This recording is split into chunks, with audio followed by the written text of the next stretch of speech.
Hello friends, welcome back to my YouTube channel. Today we shall discuss the topic of RBC indices and the types of anemia that we can classify on the basis of those RBC indices.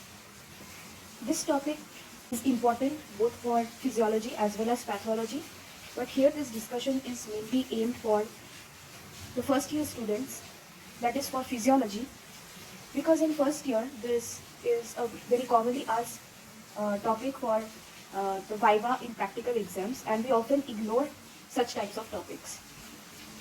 While these are quite conceptual topics and we must know these concepts thoroughly. Even in my first year physiology practical Viva in the first semester as well as in the professional examinations, I was asked questions from this. So let's start. We shall start it with revision of a topic, that is hematocrit. Now, what is hematocrit? Hematocrit refers to the proportion of the RBCs packed in a given volume of whole blood. That is, we take a tube and fill it with an anticoagulated blood and make it undergo centrifugation. What will happen after some time? If we recall the concepts of ESR, some stages will happen. First, there will be rouleau formation. Then those rouleaux will be undergoing sedimentation, and then they will be packing at the bottom of the tube or the pipette. The RBCs will be undergoing packing at the bottom of the tube, and this part at the bottom of the tube is called as the packed cell volume or the hematocrit. Above this we have a buffy coat which is made of our WBCs and platelets, and over that we have supernatant clear plasma. PCV is most commonly measured by the Wintrob's method, which we have already discussed while discussing ESR, here where Wintrob's tube is used, and it is expressed in the form of percentage. The PCV is around 45%, the supernatant clear plasma is around 55%, and the buffy coat is less than 1% of this total column of blood that we have taken in the tube. The hematocrit is also called as packed cell volume, that is packed red cell volume, or erythrocyte volume fraction. Now, what is the way we can measure hematocrit? Blood is taken in the Wintrob's tube, then the tube will be centrifuged and the different components of blood will separate out. Then the RBCs will settle at the bottom and undergo packing. The percentage of the tube filled with RBCs is called as hematocrit. This is the same diagram which was used in the discussion of ESR to demonstrate the Wintrob's method. So this is a Wintrob's tube in which a column of blood was taken and was made to undergo centrifugation, and there were 3 layers into which the blood separated out. At the bottom of the tube there was packed RBCs, that is hematocrit, which is 45%, and supernatant was the plasma layer, which you can say is 55%, and the buffy coat is less than 1% between the plasma layer and the hematocrit and consists of WBCs and platelets. Now we shall discuss the RBC indices. The first one is the mean corpuscular volume. The volume of a single RBC, you can imagine, we take a single red blood cell, and what can be the volume of that red blood cell? That is called as mean corpuscular volume. Corpuscular means single cell and mean means average. So it is, you can say, the average volume of a single RBC in the blood of a person. It is expressed in femtoliters, and the formula by which we can calculate MCV is packed cell volume into 1000 divided by RBC count. It has to be taken in millions. So why do we use this formula for determining the volume of a single RBC? In a tube, in the Wintrob's tube, there was centrifugation and the RBCs packed at the bottom. All the RBCs that were present in this column of blood got packed at the bottom of this tube, and that is the PCV. Suppose we took 1 cubic millimeter of blood. Then in that there will be 5 million RBCs on an average in a normal individual, or we can determine the RBC count. Therefore, the total volume of all the RBCs present in this blood divided by the number of RBCs in the blood will give you the volume of a single RBC. That is very simple mathematics. In a normal individual, the PCV is 0.45, which we have already seen here. It is 45% or 0.45. So here we take it as 1.45, and RBC count is 5 million on an average, and by that on calculation we get 90 femtoliter. However, we have to consider a range within which we can treat it as normal because there will be a range of PCV which is normal. There is a range of RBC count which is normal. So the range is 82 to 98 femtoliters. MCV, that is this volume of a single RBC, it can increase or decrease in several disease conditions. We shall discuss them later in this discussion. The next type of RBC index is the mean corpuscular hemoglobin, which is the average amount of hemoglobin you can find in a single RBC. So you take just one RBC and how much amount of hemoglobin you can get in it, that will be expressed in picograms. Corpuscular means there is a single cell, mean is average. So what can be the average amount of hemoglobin in a single RBC? That is what we determine in MCH. The formula for MCH is the total hemoglobin that is present in a given volume of blood and the RBC count in the same amount of blood in millions per microliter. And the normal hemoglobin content in 1 liter of blood of a person is 15 grams. In case of an adult male, we can take this as an average. And the normal RBC count is 5 millions per microliter. So we can calculate the MCH from there with this formula and we can get 30 picograms as the result. Now we have to consider a range which we can treat as normal, so that is 27 to 32 picograms. Now in several types of anemia, this amount of hemoglobin in a single RBC can undergo changes also. That is why MCH is a important indicator of hypochromasia or hyperchromasia. Now we come to the next RBC index, that is mean corpuscular hemoglobin concentration or MCHC.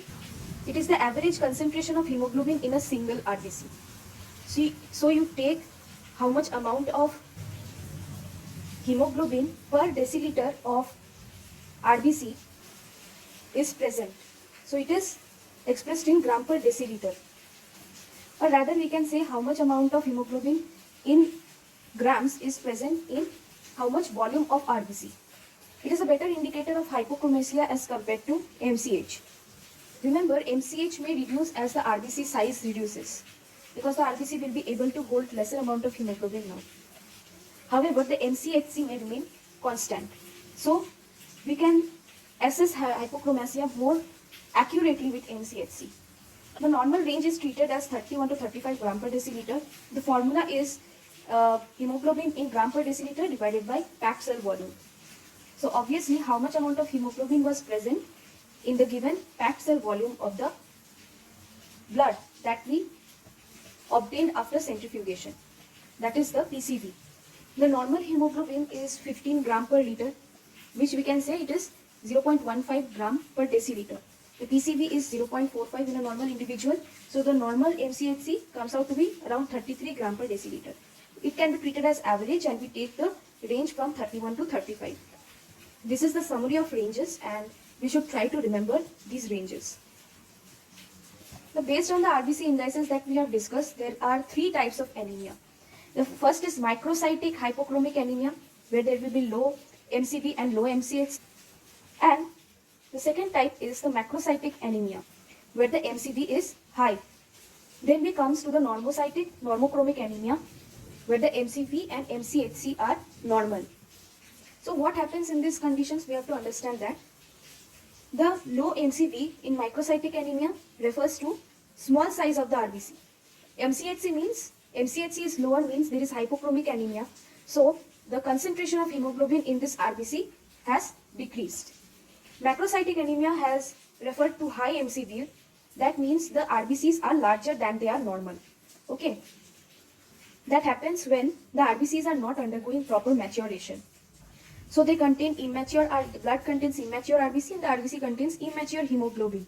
And these RBCs are not efficient enough to carry oxygen. That is why there is anemia.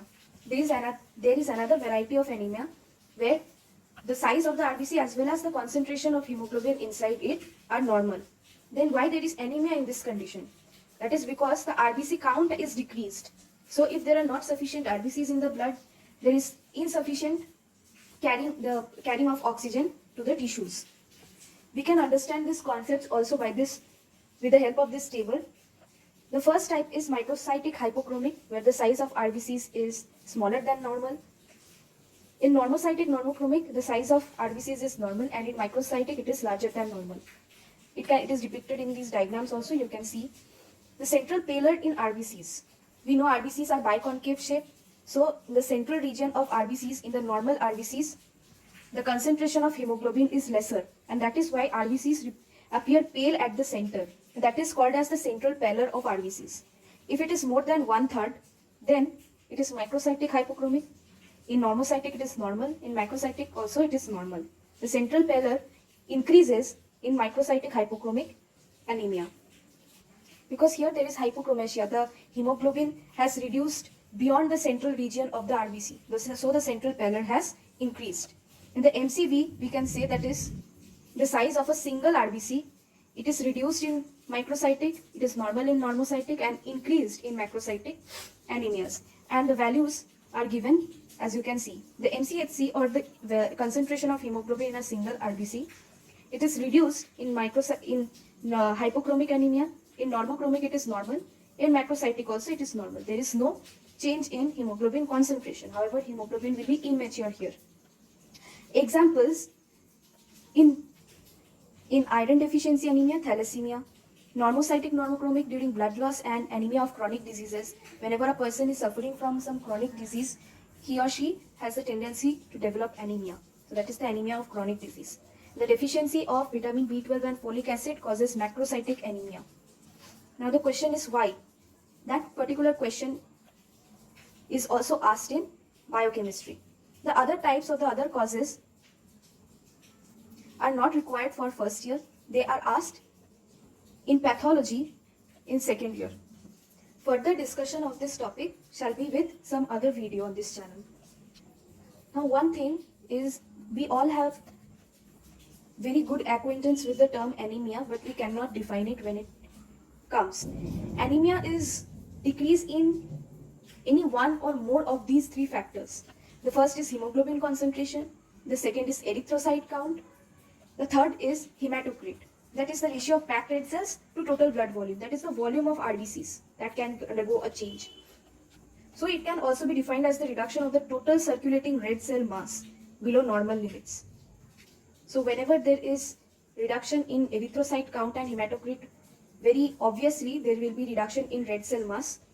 If the number of RBCs and the total volume of RBCs in the blood is reducing, of course there will be reduction in red cell mass. Hemoglobin concentration, if it reduces, the mass of the red cell is also going to reduce. So that is also indicative of reduction of red cell mass. Functionally, obviously there will be decrease in the oxygen carrying capacity of the blood, which can lead to tissue hypoxia. Commonly asked questions for physiology Viva is, what are the different types of anemia you can classify on the basis of RBC indices, and what are their salient features? The salient features you have to mention is the MCV, MCHC, and in which conditions do these different types of anemia occur. And the size of RBCs as well as the central pallor is important.